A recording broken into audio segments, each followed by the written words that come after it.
নমস্কার, story teller সুচেতনাতে আপনাদের সকলকে স্বাগত। আমার আজকের নিবেদন সুনীল গঙ্গোপাধ্যায়ের লেখা ছোট গল্প সোনার কাঠির স্পর্শ। নির্মলা রায় কোনোদিন ভাবতে পারেনি যে তার জীবনে কখনো কোনো আকস্মিক ঘটনা ঘটবে। নিজেকে নিয়ে ভাববারই বা সময় কোথায়? বেশিরভাগ মানুষেরই জীবন কেটে যায় নিস্তরঙ্গ দিঘির মতো।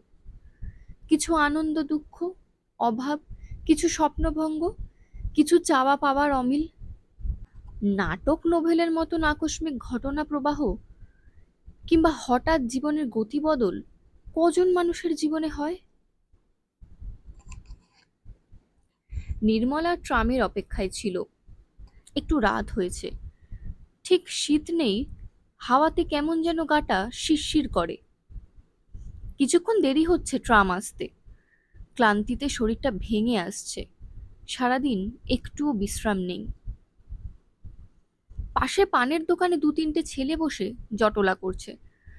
নির্মলা একটু সরে দাঁড়ালো। ছেলেগুলোর জন্য নয়, দোকানের আয়নায় তার মূর্তি ভেসে উঠেছে তাই জন্য। নির্মলা নিজের রূপ দেখতে চায় না। একটা শুকনো বাঁশপাতার মতন চেহারা তার। উপমাটা সে নিজের মনেই ভেবেছে। তার রূপ নেই, তার রং ফর্সা নয়, এমনকি স্বাস্থ্যও নেই।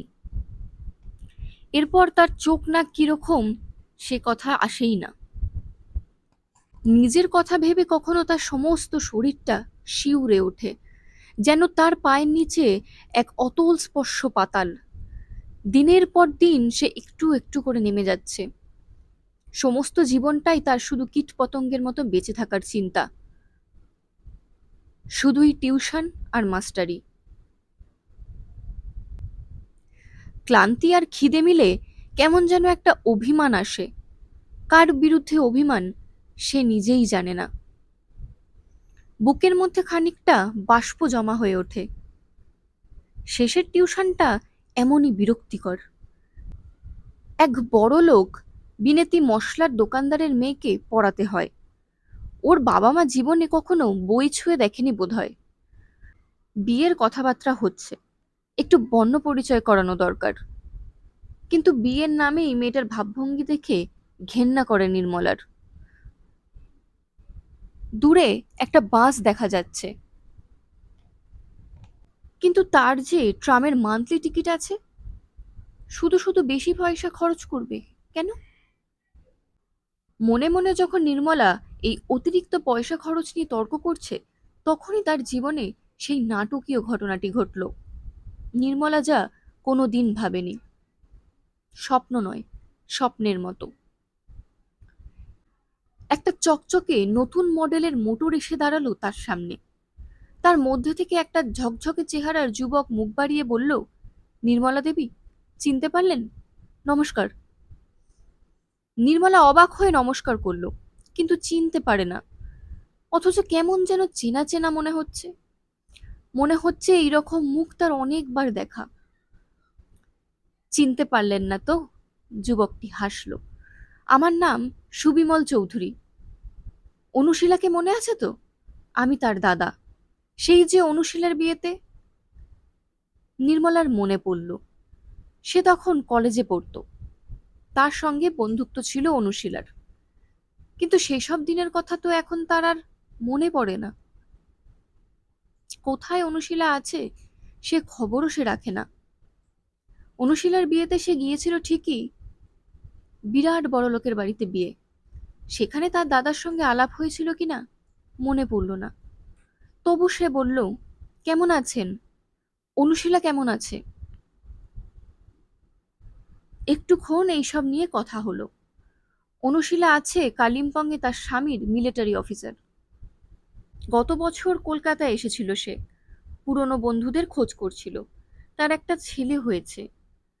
আপনার সঙ্গে দেখা করবার খুব ইচ্ছে ছিল। নির্মলা ভাবল, দেখা না হয়ে ভালোই হয়েছে। দেখা হলেই বা সে কি করত? সুবিমল চৌধুরী বললেন, আপনি কোন দিকে যাবেন? যদিও অনুমতি করেন, আপনাকে পৌঁছে দিয়ে আসতে পারি। না না, আপনাকে কষ্ট করতে হবে না, আমি এমনিই চলে যাব। ওই যে ট্রাম আসছে। এতক্ষণে গাড়ির দরজা খুলে সুবিমল চৌধুরী নেমে এসেছে। সমস্ত শরীরে এক আশ্চর্য উজ্জ্বলতা, নিখুঁত ইস্ত্রি করা দামি পোশাক, চুল আর জুতো সমান চকচকে। মনে হলো তার সমস্ত শরীরে, পোশাকে, তার গাড়িতে কোথাও এতটুকু ধুলো নেই, কোনো কিছুই মলিন নয়। সে বলল, আমার এখন কোনো কাজ নেই, আপনাকে পৌঁছে দিয়ে আসতে আমার কোনো অসুবিধা হবে না, উঠে পড়ুন। নির্মলার আপত্তি টিকল না, তাকে গাড়িতে উঠতে হলো। সুবিমল চৌধুরী গাড়ি স্টার্ট দিয়ে বলল, দেখুন, আপনাকে আমি কেমন দূর থেকেই চিনতে পেরেছি, কিন্তু আপনি তো আমাকে চিনতেই পারলেন না। নির্মলা গোপনে অবাক হয়ে তাকিয়ে দেখছিল তার দিকে। তার কথা শুনে একটু হাসল। ভাবল, এমন যুবকদের ভুলে যায় দু ধরনের মেয়েরা, এক যারা সুন্দরী, অতুলনীয়া এবং ভাগ্যবতী, এবং যারা আঙুল হেলালে এরকম অসংখ্য যুবক ছুটে আসে। এবং দ্বিতীয় শ্রেণীর মানুষ হলো নির্মলার মতন, যাদের রূপ নেই, বিপত্তি নেই, যারা স্বপ্নে এমন যুবকদের পাওয়ার আশা করে না। তারা এদের সঙ্গে কখনো আলাপ হলে ভুলে যায়, এদের মনে রাখে না। এ ধরনের পুরুষকে মনে রাখে যারা মাঝারি সুন্দরী, যারা সবকিছুতে মাঝারি। তারাই এদের পাওয়ার জন্য আপ্রাণ চেষ্টা করে, দুঃখও পায়। কিন্তু এই সুবিমল চৌধুরী হঠাৎ তার দিকে এমন মনোযোগ দিয়ে দেখছে কেন? নির্মলার খুব অস্বস্তি বোধ হতে লাগলো। তার প্রতি এমন সৌজন্য দেখারই বা কি দরকার? অনুশীলার দাদা, অনুশীলার সঙ্গে কতকাল দেখা হয় না, আর তার দাদাকে মনে রাখবার তো কথাই ওঠে না। কিন্তু সে নির্মলা রায়, একটা শুকনো বাঁশপাতার মতন তার চেহারা। তার প্রতি উৎসাহ দেখালো কিনা এমন একজন মানুষ। নির্মলা একটু খুশি হলো না এমন একজন মানুষের সঙ্গ পেয়ে। সুবিমল চৌধুরী ঘাড় ঘুরিয়ে বলল, আজ সন্ধ্যেটা কিন্তু সুন্দর, এবছর এমন একটি সন্ধেও আসেনি। চলুন কোথাও গিয়ে একটু চা খাই, আপনার কি খুব আপত্তি হবে? নির্মলা প্রত্যাখ্যান করার একটু সুযোগ পেল, বলল, চায়ের দোকানে চা খেতে আমার একেবারেই ভালো লাগে না, আপনি আমাকে এখানেই নামিয়ে দিন। না না, কি আশ্চর্য! সুবিমল সঙ্গে সঙ্গে বাধা দিল নির্মলাকে। চা খাওয়াটা না হয় বন্ধ থাক। না, তা হয় না, আমার জন্য আপনি চায়ের তৃপ্তিটা কেন নষ্ট করবেন? সুবিমলের গলার স্বরটি কিন্তু খুব মিষ্টি। বলল, চায়ের তৃষ্ণাও তো অন্য সব তৃষ্ণার মতোই, যতক্ষণ না মেটে ততক্ষণই ভালো লাগে। আজকে এমন সুন্দর সন্ধেটা, তাকে কিন্তু আর ফিরিয়ে আনা যাবে না। আপনাকে সোজা পথে না নিয়ে গিয়ে একটু ঘুরে নিয়ে বাড়ি পৌঁছে দেবো, আপনার কি খুব আপত্তি হবে? সুবিমল চৌধুরীর গলায় কোনো জড়তা নেই, কিন্তু নির্মলার সঙ্গে তার কত কালের পরিচয়। তার সঙ্গে আলাপের কথা নির্মলার মনে করতে পারে না। সে কি করে তাকে রাতের বেলা গাড়ি করে বেড়াবার কথা বলতে পারে? তবু সুবিমল চৌধুরীর গলায় কি যেন একটা আছে, তার কথায় আপত্তি করা যায় না। তাছাড়া নির্মলার লোভ হলো শেষ পর্যন্ত কি হয় দেখতে, কেন সে সোজা পথ চায় না। সুবিমল আবার বলল, দেখবেন, আজ সন্ধ্যাবেলা বেড়াতে আপনার খুব ভালো লাগবে। নির্মলার ভালো লাগা মন্দ লাগা নিয়ে কে কবে ভেবেছে? তার তো কোনো ভালো লাগা মন্দ লাগা নেই, তার তো শুধুই বেঁচে থাকা। নির্মলা শুধু ভেবে ভেবে কারণ বার করার চেষ্টা করতে লাগলো। তবে কি লোকটা সেই ধরনের প্রতারক, যারা মেয়েদের নানানভাবে মুগ্ধ করে তারপর সুযোগ নেয়? কিন্তু নির্মলা ভাবল, এমন সভ্য সুন্দর প্রতারক সে 24 বছরের জীবনে কখনো দেখেনি। খুব দামি গাড়ি সুবিমল চৌধুরীর। চলবার সময় প্রায় কোনো রকম কোনো শব্দ হয় না। গঙ্গার পাড় ধরে চলছে গাড়িটা। অন্ধকার। সামনের সিটে এক কোণে নির্মলা রায়, আরেক কোণে সুবিমল চৌধুরী। আশ্চর্য উজ্জ্বলতা, আশ্চর্য সুন্দর সে। তার শরীরের কোথাও যেন কোনো অসামঞ্জস্য নেই। পুরুষ মানুষ যদি নিখুঁতভাবে সুন্দর হয়, তবে তাকে কেমন যেন নির্বোধ দেখায়। কিন্তু সুবিমল চৌধুরী অন্যরকম। তাকে দেখলে তৃপ্তি আসে। পোশাক পরিচ্ছদগুলো নিপুণভাবে তার গায়ে এঁটে আছে। স্টিয়ারিং হুইলের ওপর তার একখানা হাত, তার চোখের মধ্যে লাল আভা, স্বাস্থ্যের দীপ্তি। তার পাশে নির্মলা নিজেকে দেখল, একটা শুকনো বাঁশপাতার মতো চেহারা। ধপধপে তাঁতের শাড়িটা যেন তাকে বিদ্রূপ করছে। তার হাতের আঙুলগুলো কেমন যেন ফ্যাকাশে, রুগ্ন মনে হচ্ছে। সমস্ত দিক তার দুঃখ আর অভিশাপ। তার বাবার হাঁপানির রোগ, প্রেসের কম্পোজিটরের কাজ। তারা 4 বোন, একটা ভাইও নেই। প্রত্যেকটা বোনকে তার মতোই দেখতে। বাড়িতে প্রতিদিন কারণে অকারণে বাবা মা বোনদের মধ্যে ঝগড়া। গরিব হলে ঝগড়ার কোনো কারণ দরকার পড়ে না। যাদবপুর সরকার বাইলেনের অন্ধকার ঘরের নির্মলা রায় এখন বসে আছে এই দামি গাড়িতে। এখনো তার বিশ্বাস হচ্ছে না। হঠাৎ নির্মলা নিজেকে ভীষণ অসহায় মনে করতে লাগলো। মনে হলো তাকে বাঁচাবার কেউ নেই। এই যুবকটি তাকে মহত্ব দেখাতে এসেছে, কৃপা করে তাকে কৃতার্থ করতে এসেছে। সে কত বড় লোক, কত সুন্দর।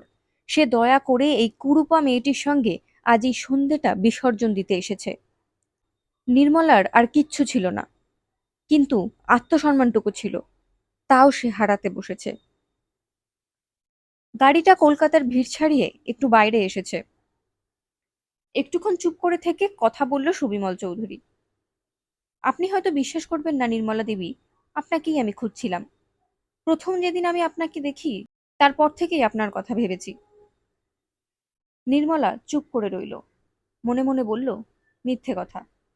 এসব কথা মেয়েদের কাছে এসে বলতে হয়। স্তুতি মেয়েদের প্রাপ্য, কিন্তু তার কাছে এই স্তুতি কেন? সে কি স্তুতির যোগ্য? তার কি দেবার আছে? সুবিমলের গলায় একটু দ্বিধা নেই। একটুও মনে হয় না সে বানিয়ে বলছে। বলল, শিলার বিয়েতে ওর অনেক বন্ধু এসেছিল। তাদের কয়েকজনকে আমি চিনতুম আগে থেকে, কিন্তু এক ঘর মেয়ের মধ্যে প্রথম আপনার ওপরই চোখ পড়ে। মিথ্যে কথা। আপনার ওই চোখ এমন উজ্জ্বল, এমন গভীর চোখ আমি আগে কখনো দেখিনি। মিথ্যে মিথ্যে। নির্মলা চোখ বুঝল। তার গা হাত পা কাঁপছে। এসব কি শুনছে সে? এরকম দুর্বোধ্য কথা সে কখনো শোনেনি। সে একটা কথাও বলতে পারল না। সুমিমল এক ঝলক তাকিয়ে দেখল নির্মলার দিকে, একটু সরে এলো। নির্মলার একটা হাত ধরল সে। আপনি কি মনে করবেন জানি না, আমি... ছাড়ুন। নির্মলা এক টানে নিজের হাতটা ছাড়িয়ে নিল। এইবার সে বুঝতে পেরেছে সব। সমস্ত কিছুই এখন দিনের আলোর মতন স্পষ্ট। বলল, আপনি গাড়ি থামান, আমি এখানেই নেমে যাব। সুবিমল হাত ছাড়িয়ে নিয়ে একটা অস্ফুট শব্দ করল। নির্মলার সমস্ত লজ্জা, সমস্ত দ্বিধা চলে গিয়েছে। একটুও ভয় পেল না সে। সুবিমলের দিকে স্থিরভাবে তাকিয়ে বলল, সত্যি করে বলুন, কে আপনি? কি আপনার উদ্দেশ্য? অনুশীলার কোনো দাদার কথা আমার মনে নেই। যতদূর মনে পড়ছে, তার বিয়ের সময় কোনো লোকের সঙ্গেই আমার আলাপ হয়নি। কে আপনি? সুমিমল একটুক্ষণ চুপ করে রইল। তার আশ্চর্য সুন্দর মুখে একটাও রেখা বদলালো না। নির্মলার দিকে চেয়ে একটু হেসে বলল, সত্যি আপনি আমায় চিনতে পারেননি? না, এবার মনে হচ্ছে আপনি একটি প্রতারক। সভ্যতার সৌজন্যতার মুখোশ পরে এসেছেন। কখনো বা মনে হচ্ছে আপনি একটি ভাবপ্রবণ মাতাল।